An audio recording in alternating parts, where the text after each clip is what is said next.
special exclusive episode of the Agents of Fandom podcast. I am your host, TJ Zawarich. We are joined by Anjali Bhimani from Ms.Marvel.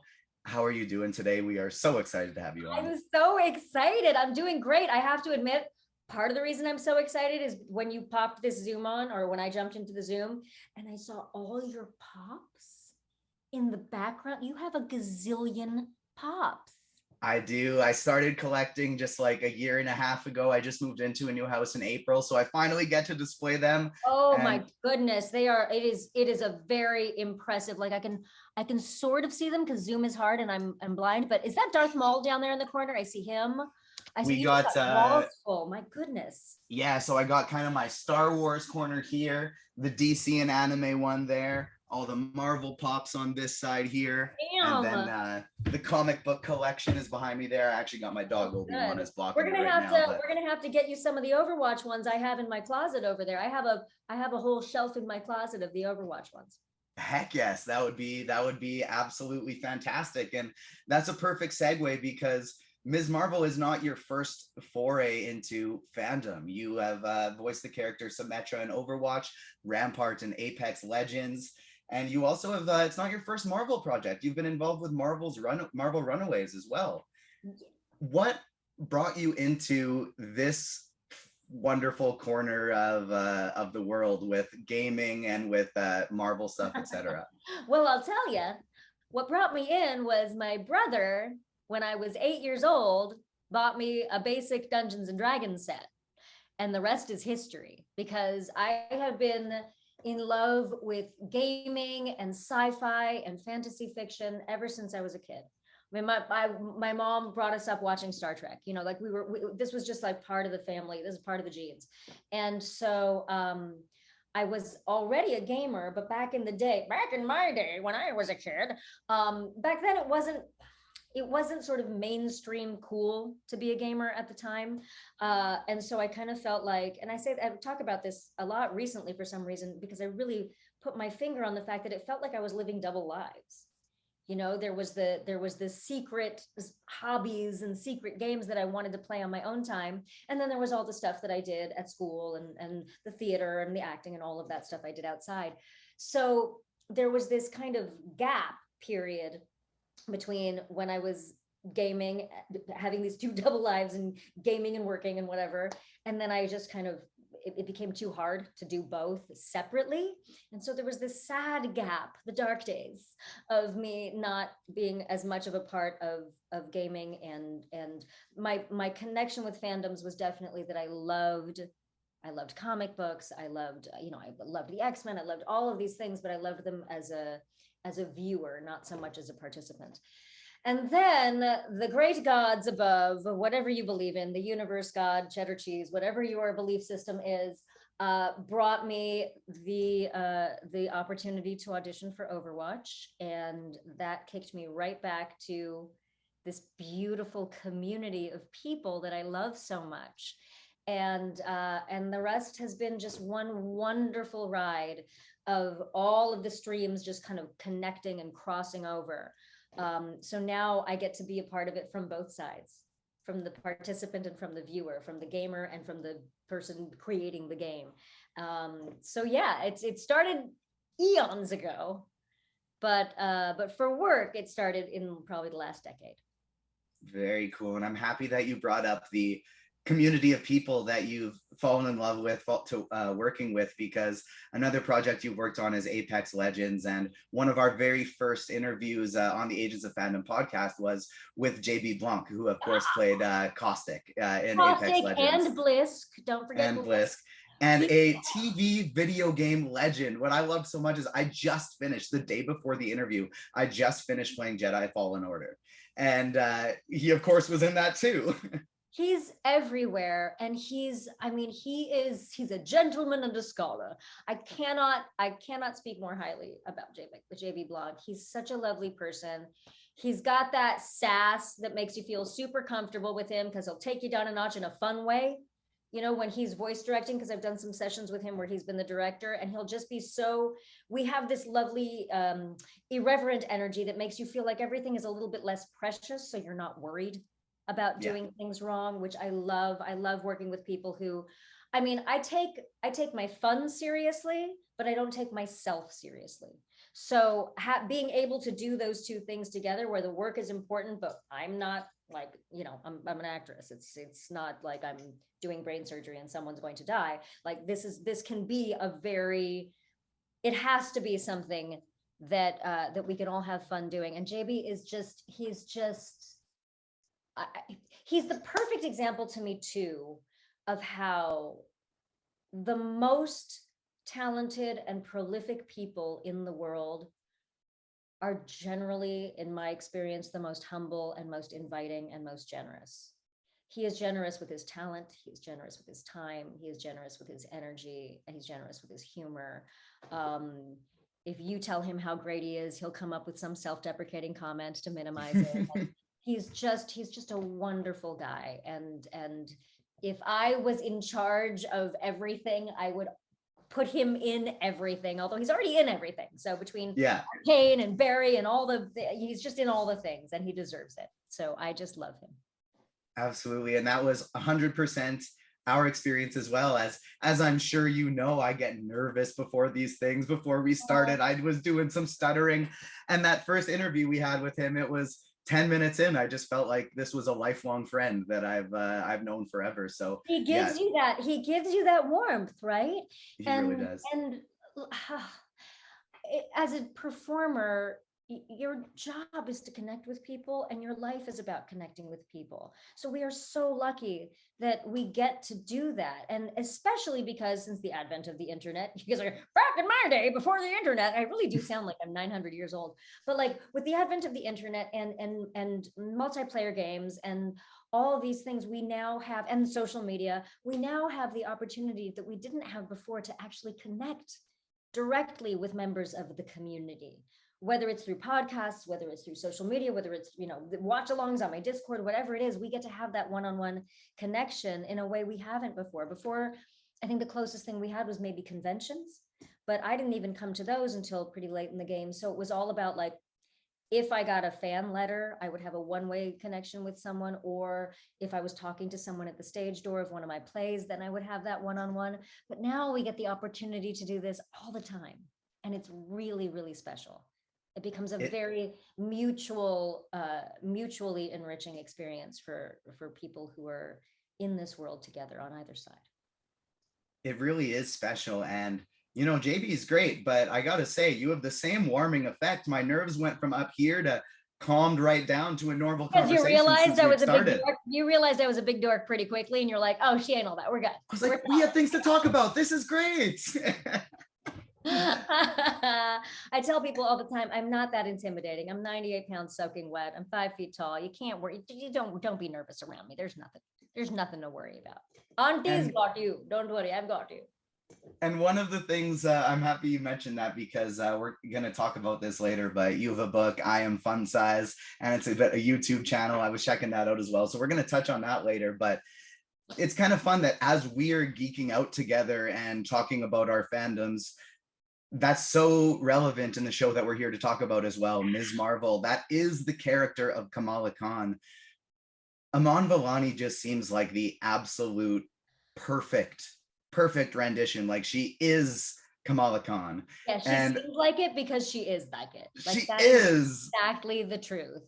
She's just, I feel like every time someone asks me about the series, I end up just gushing about her, and rightfully so, because I love so much about her. She's brilliant, she's grounded, she's funny, she's sweet, she's talented, and she's a big geek like us.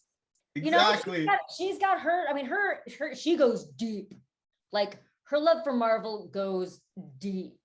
I bow down to her superior knowledge about all things Marvel, but also just her enthusiasm for everything carries into what she creates, and has carried. And when you're working on a show with such a very clear leading character, depending on the property, depending on the show, depending on who's cast, it can be very hit or miss depending on who your number one on the call sheet is. That's her, that's your leading person.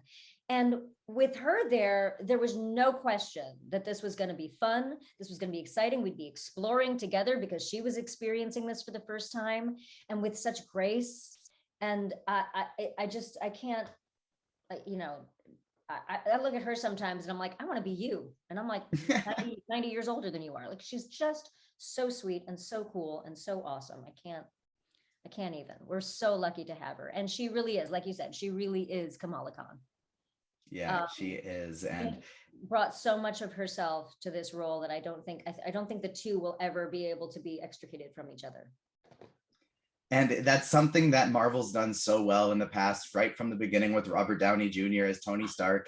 And I don't know if there's anyone who embodies it better than Iman Vellani as Kamala Khan so far.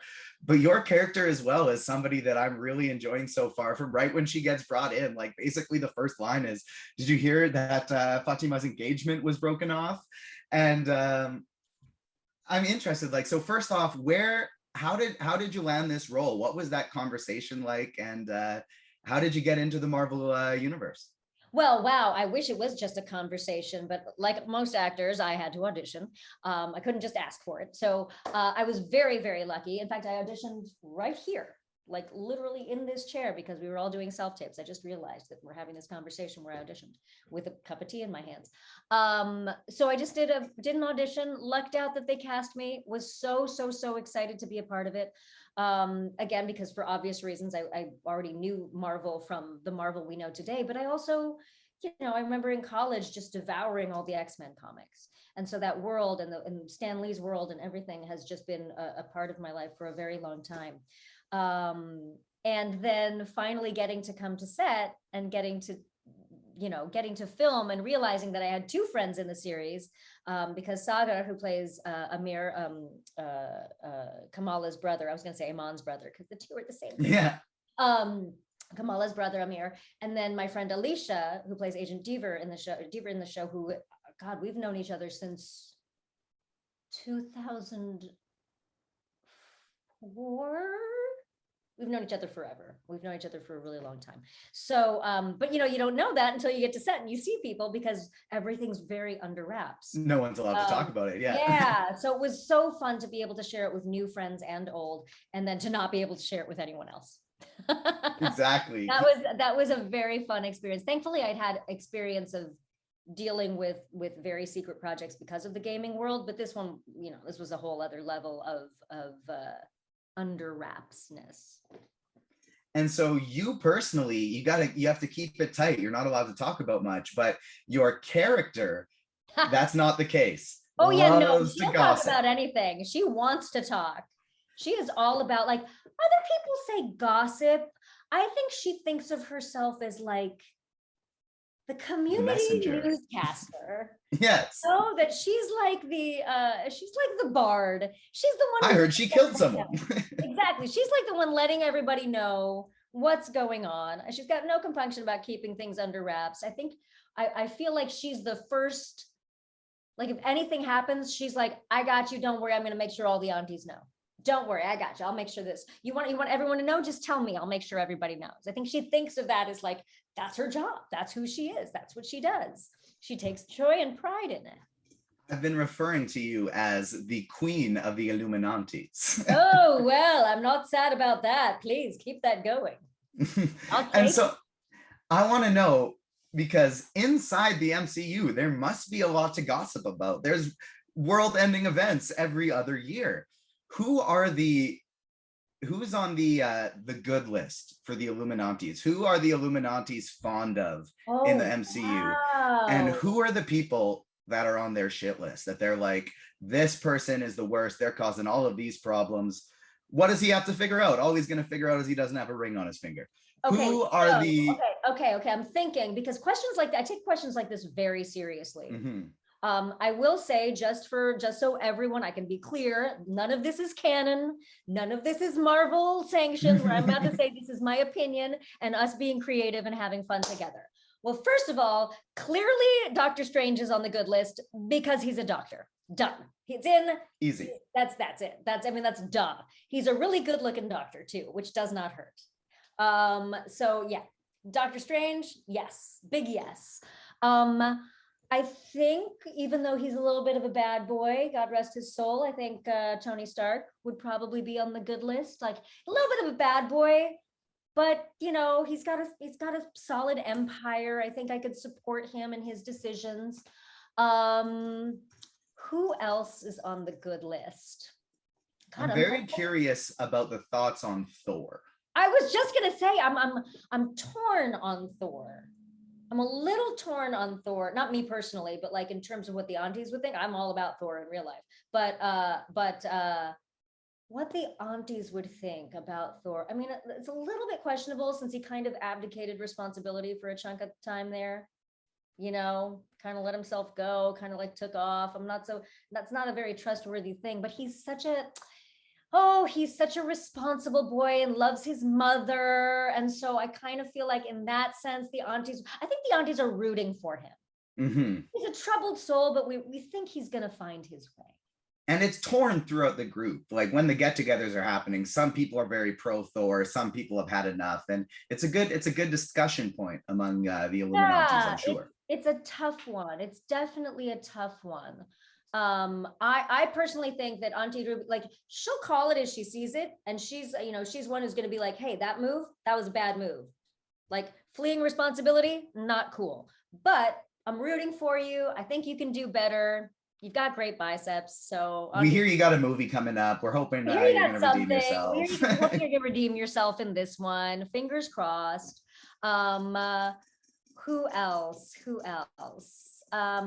I definitely feel, oh, this is going to be a spoiler though, so I can't say why, but I think after the most recent Doctor Strange, I'm going to suspect that Wanda is on the not so good list.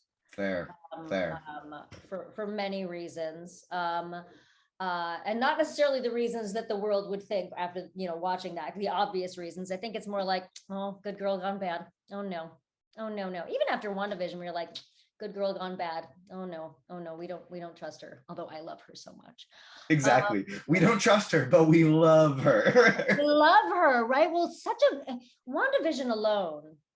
And it's interesting to me because Elizabeth Olsen did another series that I had the joy of being on that also dealt with this theme. But WandaVision alone is such a beautiful exploration of grief and the manifestation and the journey through grief. And Elizabeth did a series. She was the lead in a series called Sorry for Your Loss that was on Facebook Watch with Janet McTeer. And when I watched that show, just watching that show, I realized, wow, this is going to help so many people who are going through the grieving process because there's so much you can recognize of that experience. And then bringing that into WandaVision with such beloved characters and bringing that in there and just that very intense exploration of what it can do to you gone unhealed or unrecognized. I think it's just another example of how Kevin and every creator in that, on that Marvel team, on that family, they are much more interested in, they're not just interested in let's make a blockbuster, let's make a superhero movie, let's make a superhero. They're really interested in the depth of these stories and the complexity of these stories. Every single series and every single movie has its own feeling to it, has its own vibe, has its own sauce to it. And the fact that they've been releasing all of these series and each one has a completely different vibe to it is really, really special. And I also feel like they kind of alternate a little lighter, a little darker, a little lighter, a little darker. Obviously, Moon Knight was very, very, very, very intense. And now we have this bright and beautiful and exciting what's the word I'm looking for? Coming of age story, coming into your power story, but the animation and the music and the energy and the youth of it, it's so delicious. It's so much fun. It really is. Ms. Marvel is it's a nice palette cleanser after Moon Knight of just totally different of dark followed by bright. And it's been such an enjoyable experience so far. And I will say one thing, and to prepare yourself and to prepare audiences, I don't know when you guys are going to air this podcast, but there are darker themes a coming, and you've seen foreshadowing of it in the first and second episode. But what I love about the universe that this show lives in, even though it's all a part of a broader universe, but what I love about the aesthetic is that it kind of reminds me of some of my favorite fantasy and sci-fi worlds, whether it was Harry Potter or Lord of the Rings or His Dark Materials, or whether it was Star Trek or whatever. When even in those worlds, when there is darkness and there is evil, there's always a glimmer of hope. There's always some light. And I personally, when reading or watching all of those stories, I've wanted to be in that universe. You want to be a part of it. Even when the sadness is there, you want to be in it. It's a world that's exciting to be a part of. And I feel like Ms. Marvel does that. Absolutely. I couldn't agree with you more. And phase four in general really seems to be putting a focus on two very important things. It's character stories, not just blockbuster events, but character stories. You mentioned WandaVision and grief, Loki and self-worth, Moon Knight and trauma and mental health. And Ms. Marvel, we get brought into a completely new world of, this is our very first headlining Muslim superhero. And phase four has also shown us a brand, like so much more representation than we've got in the past, whether it be Shang-Chi or the Eternals, and now of course with Ms. Marvel. What has it been like being a part of that, and how would you kind of like to see Marvel continue with it in the future? Well, I don't even think I have to say how I would like to see it, because they're already doing it. You know what I mean? I think just more of what they're doing. I think they get it. And when Absolutely. I say they get it, this is what I think they get. It took me a long time to really understand what it was about acting and storytelling in general that mattered the most to me. And I think what it is that we have this opportunity to take people on a journey without them leaving the comfort of their homes or their seats or whatever, without them having to experience it on their own. But we can broaden people's horizons. We can open people to new worlds, to new cultures, to new histories, and have them get a little bit more interested in something they may not have known before, to have a richer life and a richer experience just because they've been involved and invested in a story. And as storytellers, I think part of the job, part of the responsibility is to make sure that stories that haven't necessarily been told or aren't broadly known do have their day in the sun. You know, what they've been doing with these character driven shows, and also with these more culturally diverse shows, or shows with culturally diverse leads or other characters, is that they've also been able to touch on aspects of history and socioeconomic issues, like you said, mental health issues, all of this stuff. They've been able to touch on that in a way that is comfortable for the viewer to listen and take it in. And I think that too is something that's important about sci-fi and fantasy fiction, especially, is that it makes the world we know easier to understand, because we're seeing it through a world that doesn't exist, through a fantasy world. We can explore these darker issues, or these more difficult issues, in a slightly removed reality from our own. You know, there's so many projects that have done that, you know, whether and with Moon Knight dealing with the Armenian genocide, or with Ms. Marvel dealing with partition, or, you know, all of these stories where we can say, hey, this might not have been in your history books. You might not have learned about this in school. You may not know people who've been through this. So let's just give you a taste of this. And if you want, dear viewer, dear reader, you can absolutely dive into that more, because now you just, at least you know it exists. And at least you have one story or one connection to it. And that's a gateway into a broader world for all of us. Because yes, we all have the internet. We all have the ability to learn more, see more, be more things, do more, be more places, but not everyone's using it for that. When we see a story, when we see a person who we admire, or a character we admire, and they have that connection to it, it makes us want to connect to it too. And it makes us want to see that world. And if it's someone that we identify with, if it's someone we see ourselves in, then we're like, awesome. I see that hero in me. I can be that hero in my world. You know, maybe I won't have hard light powers. Maybe I won't have all those things, but there is a brave, powerful character who is like me. I see myself in her, you know, or whoever. If you see yourself in Wanda, you see yourself in Captain Marvel, you see yourself in any of these characters. It's a chance to create agency for people where they didn't necessarily feel it. I feel very strongly about that in games, especially because the cool thing about games in storytelling is that the player is part of telling the story. And so they have even more empowerment and more agency. And when they are playing a character that feels like them, then they can take that out in the world. And I think that's a really, really special thing too. So I'm hoping, and I shouldn't say I'm hoping because I know they're doing this.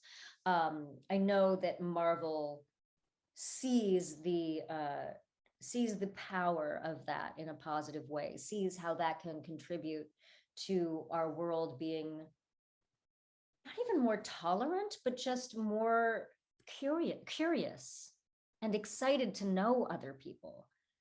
Because saying the word tolerant means there's something to be tolerated, right? But when you're excited and you're curious and you're interested, it's not about tolerating something. It's eventually about celebrating it. It's about learning about it and celebrating the differences between all of us. And that to me is just like, could not be more exciting in the face of so many of the challenges that we are facing politically and socioeconomically and all over the world today. I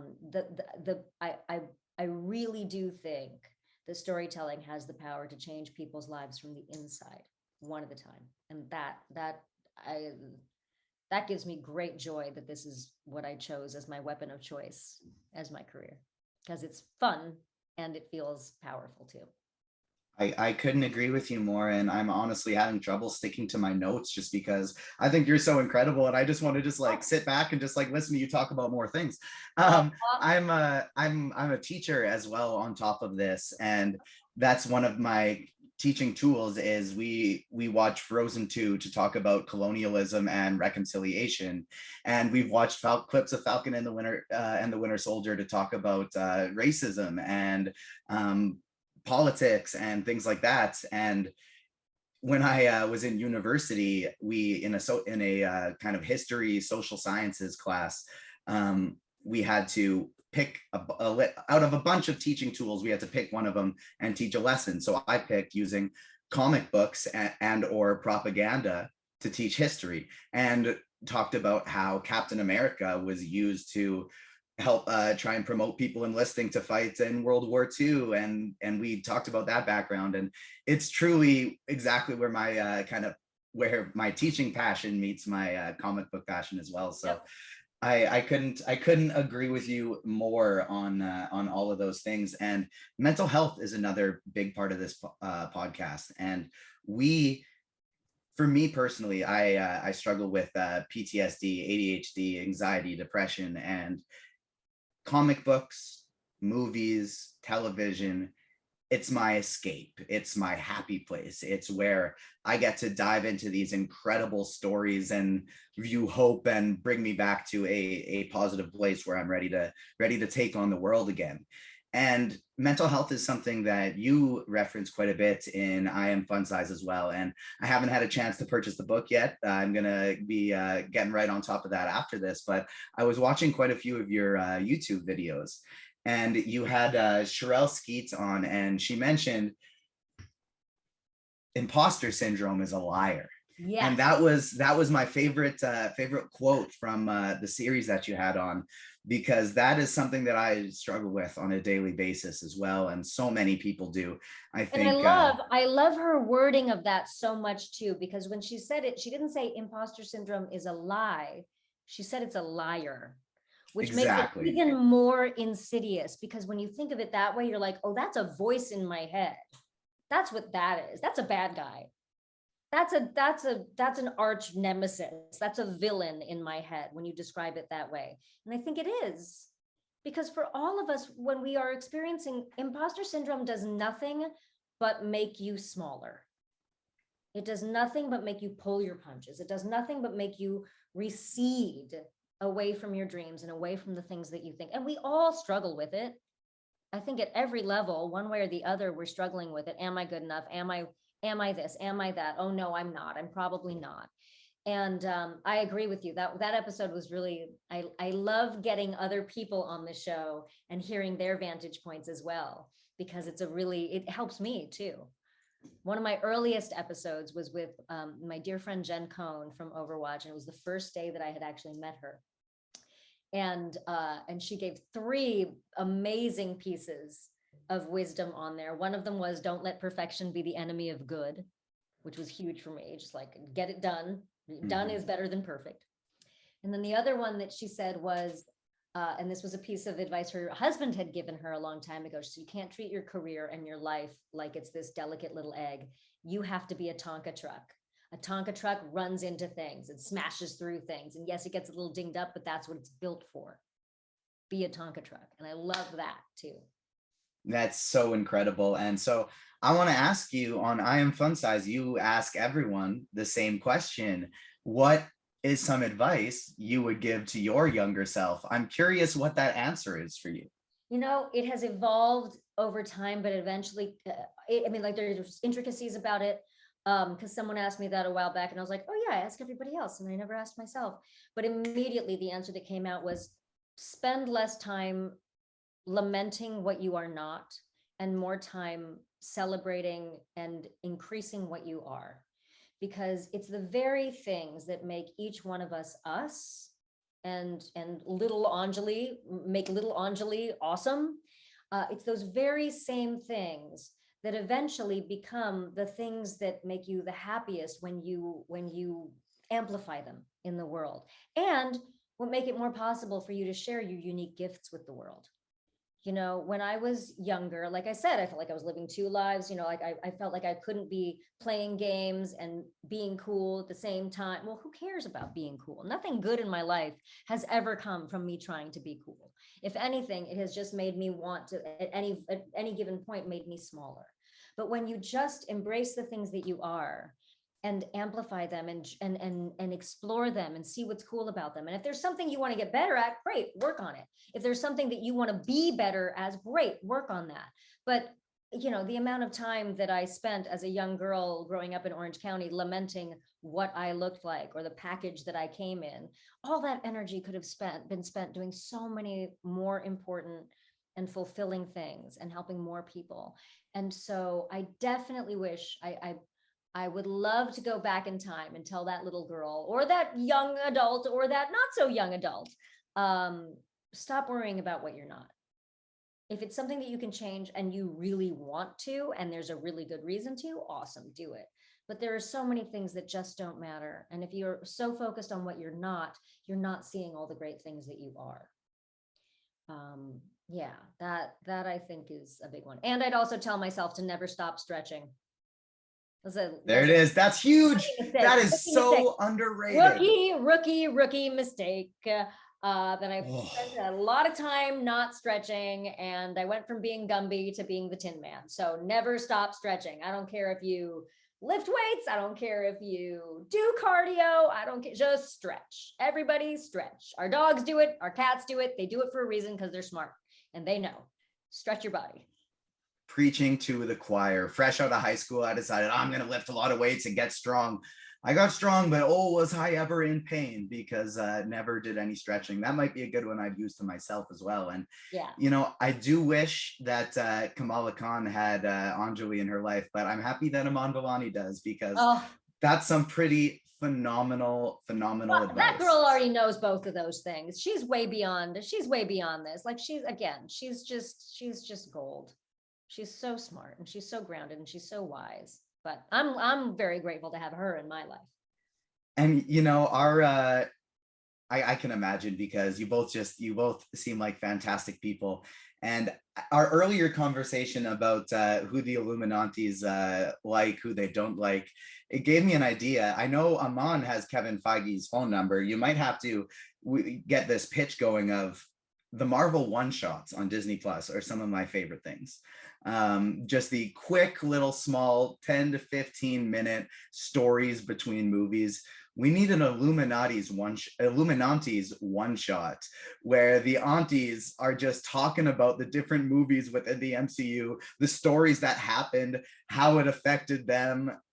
I think that would just be top tier television. I mean, I'm not hating it. I'm not hating it. All right. I'll put that in the hopper. I'll see if it's Iman approved. We'll see. Fired in some group chat. See what we can get from that. Just fire Before it randomly fire it up on Twitter and see if Kevin sees it. exactly. That probably would be the way, to be honest. Honestly, I say this about conventions. I say this about the games that I'm in and all. The best way to make sure something actually happens in these creative worlds that we are in is not us pitching them. It's the community wanting them, because that's how, the power of the community is way more than the power of any one of us. Absolutely. We more than me. And before I let you get out of here, I would love to hear more about your book, I Am Fun Size, Sure. what inspired you to write it, what it's all about, and also, of course, where the people can find you on socials and things like that. Sure. So it's so great to talking about this here too, because we've talked about all of the things that inspired it. So because when Overwatch came out was my first re-entry into this incredible artistic cosplay, fan fiction, all of, this incredible community of people who are so thrilled and so excited about the projects that they love. I had the opportunity to finally connect with all of those people online, and I felt so lucky that they were being so warm and so generous and so kind and so inviting. And for the longest time, I had wanted to start like a blog or a vlog or whatever the kids are calling it these days. And I wanted to do something that was kind of fun and unique, but I couldn't really figure out what it was. I wanted to serve a particular community that I belonged to, but everything that I thought of felt kind of exclusive. And then one night I put up online on Twitter, I was just like, let's do a little fan art Friday tomorrow. Let me just see what happens. I'll wake up, a couple of pieces will be up there. It'll be nice. I woke up in the morning and there were tons of pieces of fan art that people had thrown up of all different levels of artistic ability. And I immediately thought, oh my God, this is amazing. Followed by, am I allowed to curse on this? Yeah, you're good. You're good. Followed by, Anjali, what the fuck is wrong with you? Get off your ass and give something back. Stop worrying about it being perfect. Give something to these people, because this is your community. These are the people you want to serve. And I realized that while I am not a visual artist of any kind, the one thing that I have to offer people that no one else has is my set of experiences, good or bad, up or down, and this sort of understanding that I have made of them. Now, I'm not a doctor. I only play them on TV. And I am not a mental health professional or anything like that. So I never felt comfortable giving anyone advice specifically, because it's just my experience. But what I do feel comfortable saying is, I hear that question. It reminds me of this time that this went on in my life, and this was the story of that time. Let me fill you in on that. And that's how I Am Fun Size was born. And the reason it's called I Am Fun Size is because, as a petite human being, obviously, fun size is a term that has historically applied to folks like me. But I believe that we are all fun size because we are all built to have this extraordinary, fun, brilliant, magnificent life.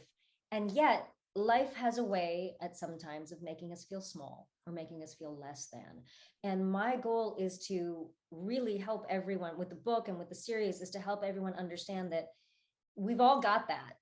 We're all built for that. We've all got that inside us. So whatever we can do to support each other and help each other by either holding someone else's hand or shining a flashlight or sharing experiences, that's the goal. The goal is to make sure that everyone realizes that they are fun size. They're all built for fun. And I wanted to do it in a lighthearted way. So a few years later, after that series started in 2017, I finally got around to a friend of mine, Seti Lopez, had suggested for a long time that I write the book. And finally last year, I decided that I would do it. So I wrote the book, and we ran a very successful, God bless them, Kickstarter. And now I am happy to announce that we are going to be publishing it on August 29th of this year in wide release. And it will be available for people to buy on the interwebs outside of Fantastic. The Kickstarter supporters already have their copies, but we're going to have them out in the world very soon. August 29th, I Am Fun Size, and you are too. It's fantastic. I love it. And I think that's so incredible, because in a day and age where it's no secret that technology has adapted quicker than our brains have, we're not quite equipped for a landscape of life where we're constantly seeing and comparing ourselves to others throughout the world. And especially when these images aren't actual reflections of each other's lives. We compare and we feel lesser. I think it's so phenomenal that you've chosen to use your platform, your space on social media to kind of help counteract that and help people see the good inside themselves. I also think it is important when you are fortunate like I am to have been given a louder megaphone, regardless of why. I think it's really important you do something good with it, however you do that. And you know, whatever the phenomenon is that makes people, particularly young people, admire or respect people in the public eye, it's important to me that I'm like, okay, if someone is going to look at me or look to me, maybe not for answers, but just to like look at someone and see what can I do, what is possible. What I want people to know, that you are not alone when you make mistakes. You are not alone when you have challenges in your life. You are not alone when you screw up and have failure and have grief and you have sadness. All of us have this.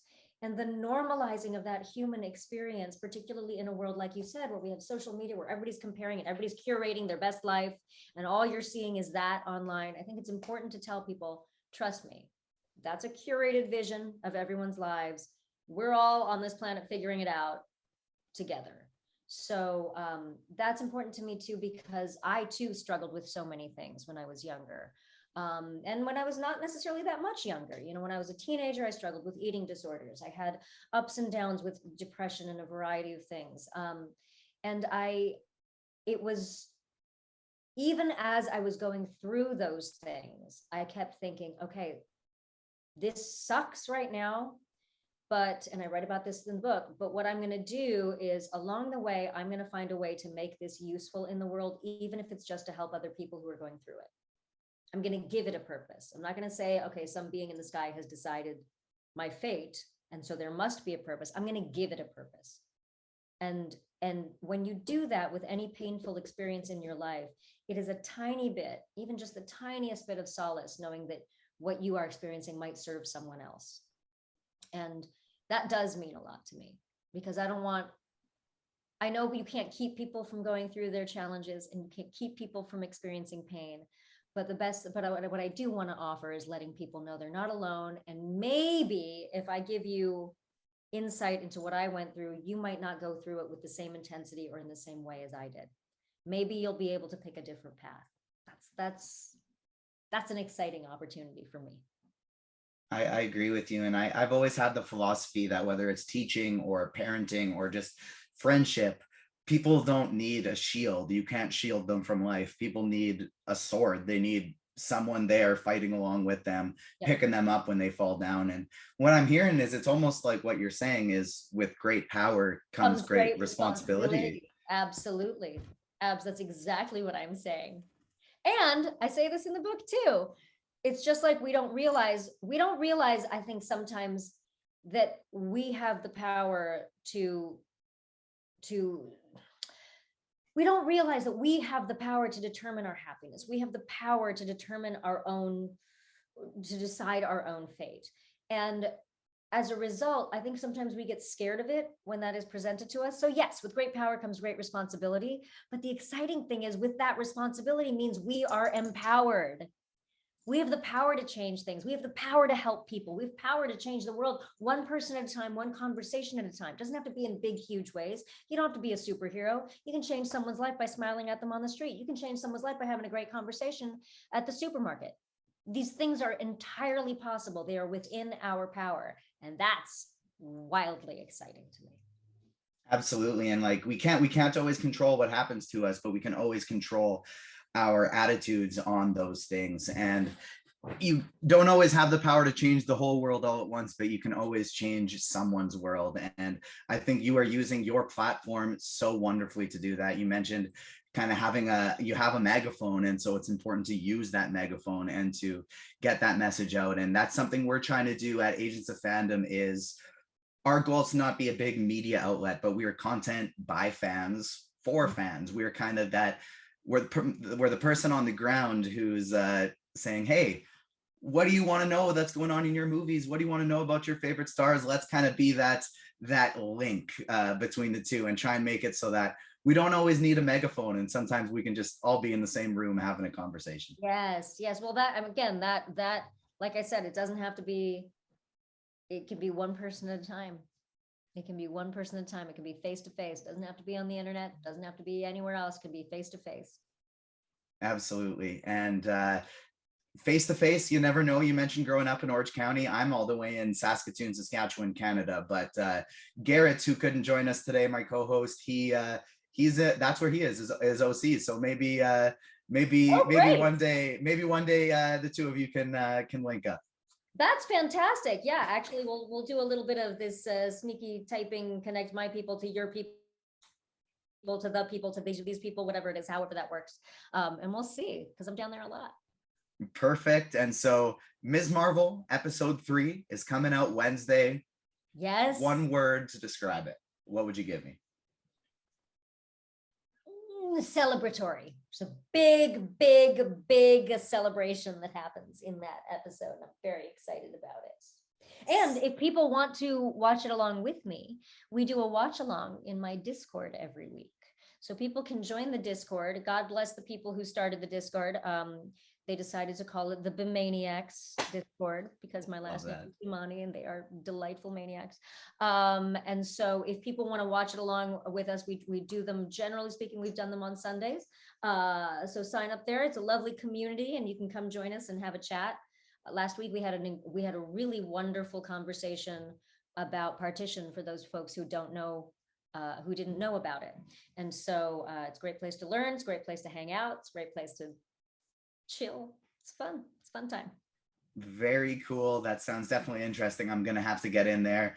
And you'll be able to find all sorts of clips from this interview all over the Agents of Fandom socials. Agents of Fandom everywhere but Twitter. It's at Agents Fandom. And of course, this will be available on YouTube and wherever you get your podcasts. I Am Fun Size. August 29th will be available all over the internet. Make sure you pick it up. And where can the people find you on socials? You can find me on the socials at Sweet with 3 E's, ANJ, Sweet Anj, on Twitter, YouTube, and Instagram. That's my handle. And then on Facebook, it's just Anjali Bhimani. And then I have a wide open email address for the public, which is anjali@iamfunsize.com. Particularly, I use that a lot for people who have questions for the series. It is a personal email. No one else will see it. So it'll be discreet and all of that. If you have questions about things in your life or about experiences or whatever that you want spoken about on the series, please feel free to write in. And yeah, I'm trying to think if there's anywhere else. Am I missing anything else with it? Oh, and the Discord, of course, the Bimaniacs Discord. Love it. And Anjali Bhimani, Queen of the Illuminantes.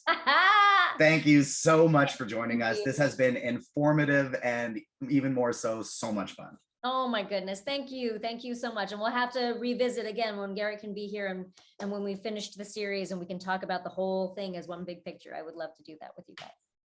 Absolutely can't wait. We would be absolutely honored. Thank you so much for joining us today. This has been an exclusive episode of the Agents of Fandom podcast. If you're watching on YouTube, make sure you hit the follow button, give us a like. We will be back this week talking Ms. Marvel episode 3 and Obi-Wan episode 6. So thank you so much for joining us today and peace.